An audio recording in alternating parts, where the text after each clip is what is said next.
consacré aux nouveaux usages et nouveaux services dans le logement. Bien près du micro. Bien près du micro, voilà. J'ai carrément collé ma bouche. On le dira à nos intervenants. J'invite Ingrid Napichoulet qui introduira cette table ronde à nous rejoindre. Absolument. Au pupitre, ainsi que l'ensemble des intervenants, dont vous avez vu les photos. Nadia Bouillet, qui est directrice générale de Domaxis. Tamar Fouzras-Lavergnol, directrice du développement d'Abix.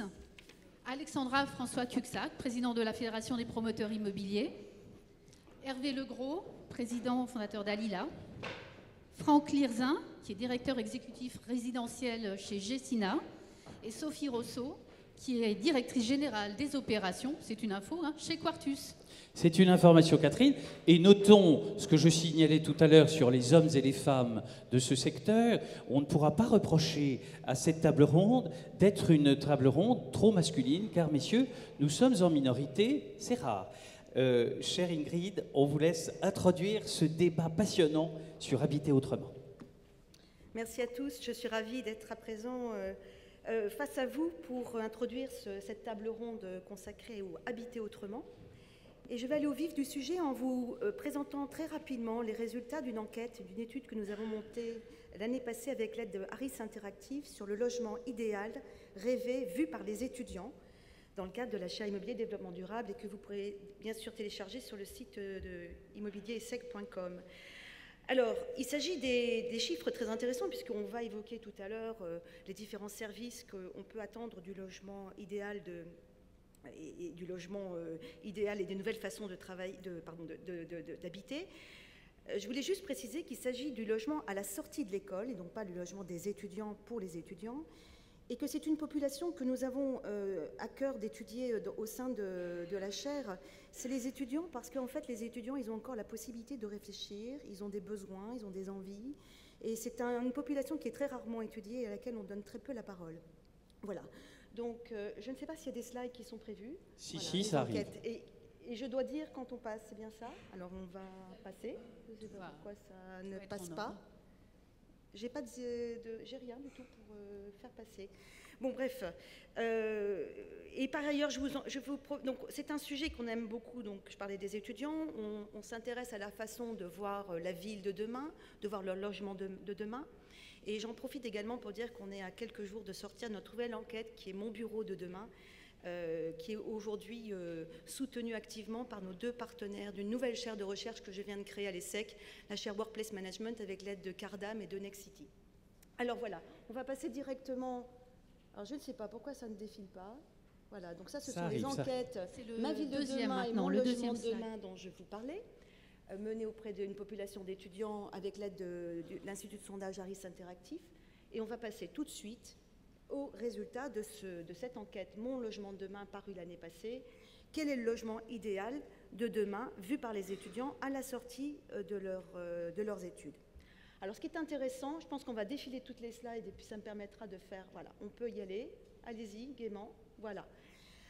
Alors, qu'est-ce qu'on en déduit? Alors déjà, ce qui est intéressant, c'est que 42% des étudiants souhaitent vivre dans un appartement en centre-ville. Mais c'est assez éclaté puisque 40% également souhaitent vivre en maison en périphérie d'une ville avec un jardin et très peu en maison en milieu rural. Ce qu'on a aussi détecté, c'est qu'ils veulent vivre, mais idéalement dans une grande ville autre qu'en région parisienne.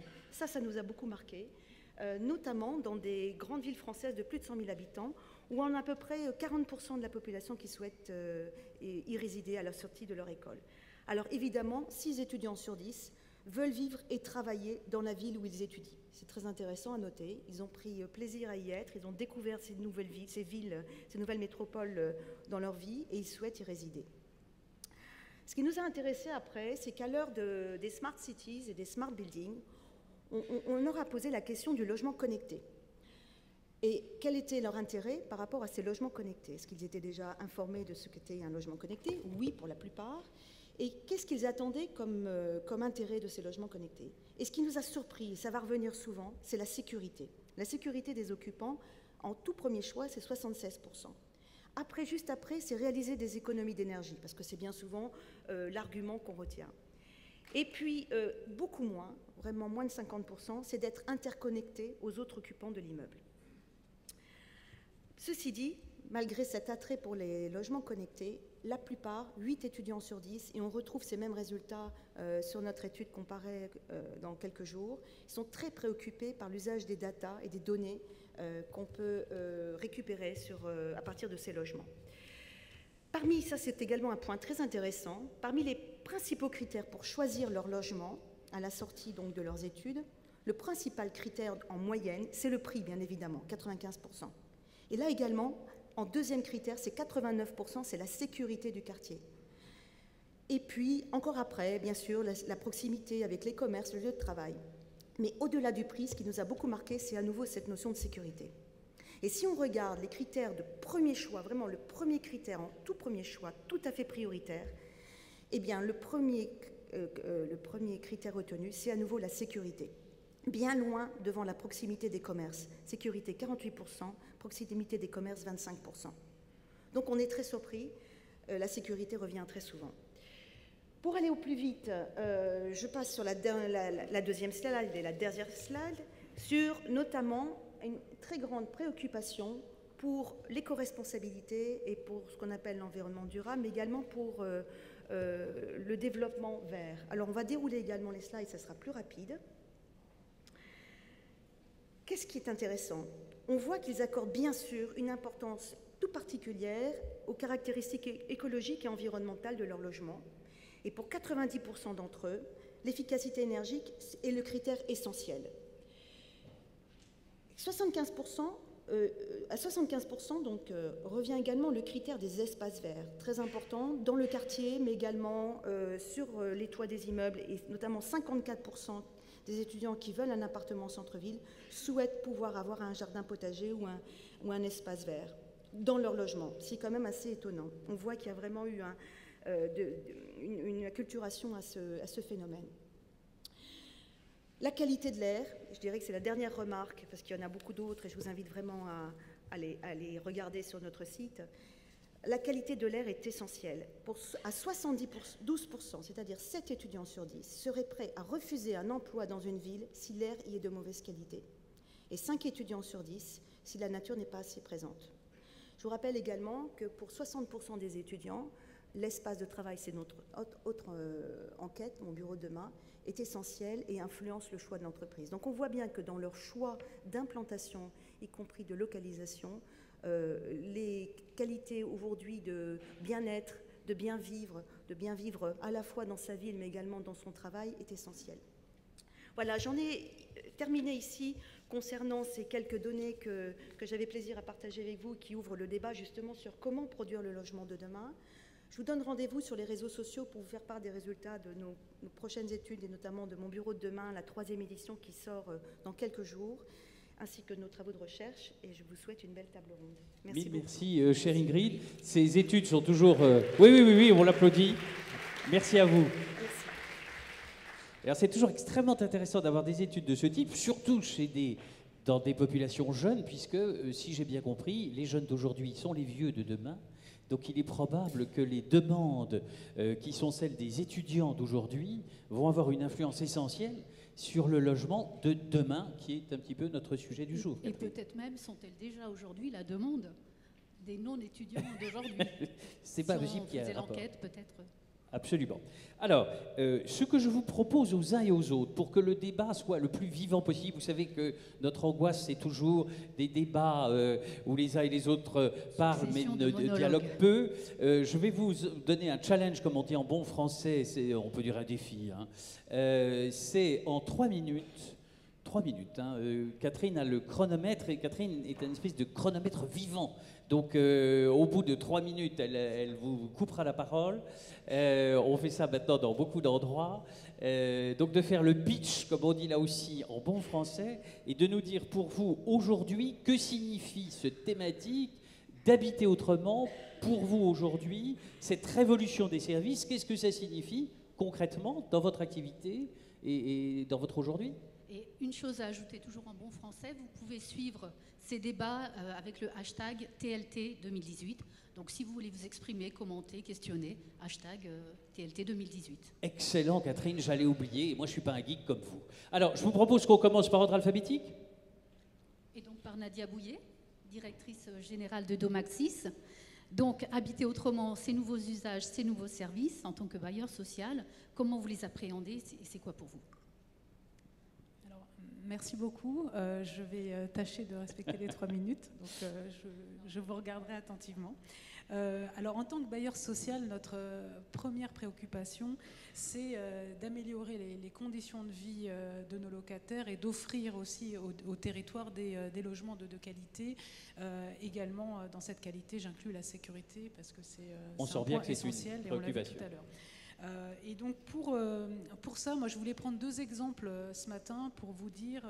pour nous, comment on voit cette révolution des usages et des services. 2 exemples. Le premier, à travers en fait l'accompagnement qu'on fait de nos locataires quand on rénove nos logements, qui me semble un point très important par rapport à l'usage des logements demain. Et le deuxième, c'est comment on peut utiliser la technologie justement pour... révolutionner ces usages. Alors, l'accompagnement, c'est vraiment un point très important pour nous parce que quand on rénove un bâtiment, on ne se contente pas de faire uniquement des économies d'énergie, mais on va faire des rénovations qui sont très très larges. On fait des rénovations où on change, en fait, on remet complètement à neuf le bâtiment. On va changer les salles de bain, on va changer les cuisines, on va refaire l'électricité et également on améliore la consommation énergétique parce qu'on peut avoir des gains d'énergie quelquefois de 60-70%. Donc c'est très important. Donc toute cette partie technique, elle commence à être bien maîtrisée. Mais maintenant, tout l'enjeu, c'est finalement comment on va utiliser ces logements qui sont... on ne vit pas de la même manière dans un logement BBC que dans une passoire thermique. Et donc, il y a tout un travail qui est fait par nos gardiens, en premier lieu, qu'on forme justement aux usages des logements, à comment on habite ces nouveaux logements rénovés. Donc, avec des kits, je dirais, des éco-gestes, de comment on accompagne les locataires. Et c'est très, très concret. Parce que quand vous avez un thermostat qui s'arrête quand vous ouvrez les fenêtres, ça peut troubler un locataire. Donc là, d'avoir quelqu'un qui les forme, c'est important. Donc on a cet accompagnement, je dirais, sur lequel on mise. Et au-delà de nos gardiens, il y a des très bonnes initiatives sur lesquelles on peut s'appuyer. En ce moment, on travaille avec... Cléo, donc un dispositif qui est financé grâce au ministère de l'écologie et qui justement apporte une sorte de kit pour faire soit des petites animations en pied d'immeuble, expliquer des éco-gestes, soit aussi des sites internet un peu interactifs avec des quiz, avec des petites questions-réponses et qui permettent à travers du jeu finalement d'impliquer tout le monde dans une nouvelle façon de vivre ces logements différents. Idem dans les périodes de rénovation urbaine où on sort de passoires thermiques pour aller dans des logements neufs. Il y a eu tout un accompagnement fait par l'APES, qui est une association qui a accompagné plus de 1000 locataires dans ce cadre-là, avec ce nouvel usage. Et le deuxième point que je voulais partager avec vous ce matin, c'est la technologie et comment ces nouvelles technologies nous aident. Alors, on parlait tout à l'heure, Ingrid, des données. On a aujourd'hui des thermostats intelligents, c'est-à-dire qui vont savoir quand est-ce que vous êtes dans votre logement, comment vous l'occupez, et qui, à partir de ces données-là, ils adaptent aussi le chauffage du logement en fonction de votre présence. Et donc, on équipe maintenant un peu systématiquement nos logements de ce type de thermostat. C'est un petit peu plus cher au départ, mais ça permet des économies qui peuvent être très intéressantes pour nos locataires, puisque quand on a une facture de 1 600 € par an et qu'on gagne 25%, l'investissement, il est vite rentabilisé. Chère Nadia, je sens que le gong a sonné, mais on va revenir sur la question après, parce qu'il faut appliquer la règle, c'est terrible, le Duralex et de l'ex. Alors, on donne la parole maintenant à Tamar Fougeras-Lavergnol. Alors, vous, chez Abix, que signifie pour vous? Vous êtes vraiment dans le... On est vraiment dans le vif du sujet. Vous êtes dans le vif du sujet. Ça signifie quoi pour vous, habiter autrement? Habiter autrement, c'est proposer aux acquéreurs de sortir de la standardisation. C'est que l'acquéreur soit remis au centre des projets immobiliers et que ce soit l'acquéreur et plus les promoteurs qui définissent les cellules de logement et l'organisation des logements.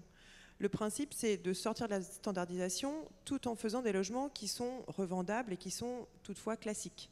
Donc on part d'un projet immobilier qui est déjà dessiné et on va interroger la demande, donc on va interroger la data. Le principe, effectivement, donc on n'a pas du tout la même utilisation de data, c'est de faire en sorte qu'on ait le plus de données possibles de gens qui vont venir, de futurs acquéreurs qui vont venir se configurer sur notre configurateur en ligne. Et ils vont pouvoir choisir, compte tenu de leur budget, la typologie de leur logement, la taille de chacune de leurs pièces, leur orientation, leur étage, la taille de leur espace extérieur. Et le logement va leur être proposé sur mesure. C'est un vrai sur mesure parce que dans un second temps, on propose une personnalisation du logement. Donc on a développé un outil qui s'appelle Optimizer, qui est en train d'être mis en ligne là en ce moment, en plus de notre configurateur, qui est un outil d'aide à la décision pour les acquéreurs. Et les acquéreurs peuvent choisir l'organisation de leur logement compte tenu des invariants de projet qui vont définir l'organisation spatiale de l'opération et de chacun des logements. Donc le principe, c'est d'offrir un choix aux acquéreurs, un vrai choix qui soit en plus des choix classiques de type de parquet ou de prestations. Voilà. Le principe, c'est vraiment l'utilisation de la donnée de façon à pouvoir créer des programmations qui sont diversifiées et qui sont effectivement pas standardisées. Merci. Alors, je me tourne maintenant vers la présidente des promoteurs. Elle a sans doute d'ailleurs une réaction peut-être par rapport à ce qui vient d'être dit, parce qu'on sent bien qu'habiter autrement, ça veut dire peut-être aussi changer la façon de faire, Alexandra François Cléclin. Oui, parce que chez les promoteurs, habiter autrement, ça a un impact sur toute la chaîne, c'est-à-dire la chaîne de conception des logements, la chaîne de production, et la chaîne de commercialisation et la chaîne de gestion. Nous intervenons sur tous ces aspects-là, et donc l'innovation, elle intervient à chacune de ces étapes. Au premier lieu d'entre elles, nous avons évidemment des sujets d'innovation technologique et de nos rapports avec les industriels en amont qui nous permettent d'imaginer des bâtiments produits avec des innovations technologiques qui ont un impact fort sur les comportements de nos concitoyens. Je pense à tous les sujets sur l'évolutivité du logement, mais je pense aussi de rapport de l'immeuble à la rue, avec tous les sujets sur la mobilité électrique et comment on intègre ces nouveaux déplacements au sein de nos propres bâtiments. Voilà par exemple un exemple d'innovation technologique. Mais on a aussi tous les sujets de cette révolution digitale, notamment sur les objets connectés, qui vont apporter baisse des coûts, Nadia l'a dit, baisse des sujets sur le fonctionnement, simplification aussi des fonctionnements de nos bâtiments. Et puis on a une deuxième source d'innovation chez les promoteurs que l'on retrouve beaucoup, c'est tout ce qui est la production de valeur verte, tout ce qui est développement durable, c'est-à-dire cette obsession d'essayer non seulement de baisser notre empreinte carbone, mais aussi de changer les comportements, tu en as parlé, au service d'un comportement plus vertueux, respectueux de la planète, tout ce qui est chasse au gaspillage, tout ce qui est normatif environnemental, etc. Ça, c'est vraiment aussi un sujet important. On a un troisième niveau de révolution chez nous, c'est vraiment l'ingénierie. Chez les promoteurs, il y a beaucoup de promoteurs qui prennent l'innovation par l'ingénierie dans le montage, proprement dit. C'est-à-dire sortir un petit peu des montages classiques, sociaux, privés, ou des statuts d'occupation classiques comme l'accession ou la location, mais essayer de s'adapter, vous l'avez dit, un peu plus aux aspirations de nos concitoyens sur la manière d'utiliser son logement. Donc c'est tous les sujets aussi de mobilité liés au co-living, même on parlera, hein, et donc cette manière d'habiter de manière plus éphémère ou plus épisodiquement mon logement, c'est aussi l'intégration des nouveaux comportements sur le Airbnb, etc. Donc tout ça a un impact très fort sur la production des promoteurs et donc notamment sur l'exploration de nouveaux types de démembrement. Vous savez que le démembrement classique aujourd'hui est au service du logement social, essentiellement, parce que l'usufruit est cédé au social. Nous réfléchissons, chez les promoteurs, beaucoup de nos adhérents réfléchissent sur un nouveau type de démembrement au service du grand oublié de nos avancées technologiques, c'est-à-dire les classes moyennes et le logement abordable.